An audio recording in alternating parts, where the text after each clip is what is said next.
والصلاة والسلام على سيد الأنبياء والمرسلين أما بعد فاعوذ باللہ من الشیطان الرجیم بسم اللہ الرحمن الرحیم۔ ناظرین، جب کسی مسلمان کو مسکراتا دیکھیں تو اسے دعا دینا نہ بھولیں کہ اس کی برکت سے اللہ عز و جل دعا دینے والے کو بھی ہنستا مسکراتا رکھے گا۔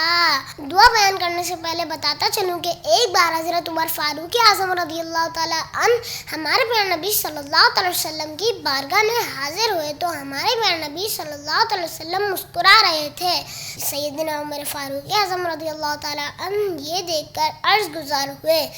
اضحک اللہ سنک یا رسول اللہ، یعنی یا رسول اللہ صلی اللہ علیہ وسلم، اللہ عز و جل آپ کو ہنستا مسکراتا رکھے۔ سبحان اللہ، کتنا پیارا منظر ہوگا جب کائنات کے سب سے خوبصورت شخصیت، تمام جہانوں کے لیے رحمت، آخری نبی صلی اللہ علیہ وسلم کے چہرے انور پہ مسکراہٹ قربان ہو رہی ہوگی۔ اللہ کریم ہمیں بھی خواب میں پیارے آقا صلی اللہ علیہ وسلم کا چہرہ انور دیکھنا نصیب فرمائے،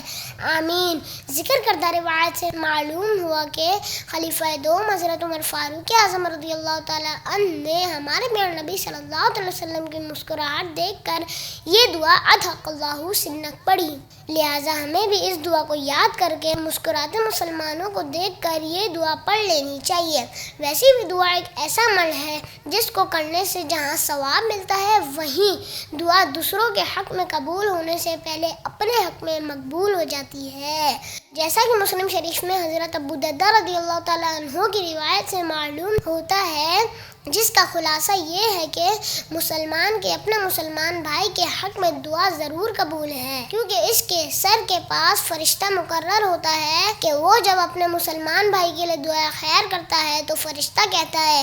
آمین، تجھے بھی اس جیسا ملے۔ اللہ عز و جل سے دعا ہے کہ اللہ عز و جل ہماری دعاؤں میں تاثیر پیدا فرمائے، اپنے فضل سے ہماری تمام جائز دعائیں قبول و منظور فرمائے، آمین، بجاہ نبی الامین صلی اللہ علیہ وسلم۔ تلاوت قرآن مجید، احادیث نبوی صلی اللہ علیہ وسلم، کڈز پروگرام، موٹیویشنل کلپس اور اسلامک گیلریز حاصل کرنے کے لیے فیس بک پیج کو لائک اور یوٹیوب چینل کو سبسکرائب کیجیے، بیل آئیکن پر ضرور کلک کیجیے۔ بذریعہ واٹس ایپ یہ تمام سروسز حاصل کرنے کے لیے اپنا نام اور کانٹیکٹ نمبر ادارے کے آفیشیل نمبر پر سینڈ کیجیے۔